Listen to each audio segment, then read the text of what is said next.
Wanaume, tafadhalini, wake zenu wakiwaaga kwenda saluni, juani wameenda saluni aina gani, ni nani wanaowapamba. Baadaye hawaanikwi kwenye masocial media. Kuna baadhi wanapambwa si wanawake wanaowapamba, alafu wanaanikwa kwenye masocial media.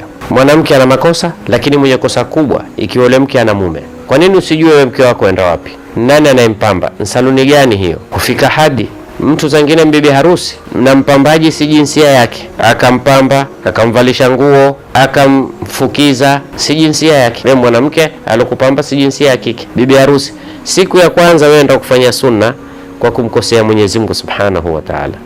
Haya mambo ya saluni kusema kweli yana walakin, hata hizi za wanawake kwa wanawake zina walakin, ya kufanyisha mambo ya tanamusi, fanyisha mambo ambayo mapambo mengine hayafai, hayastahiki, na kubwa zaidi kuanikwa kisha kwenye mitandao.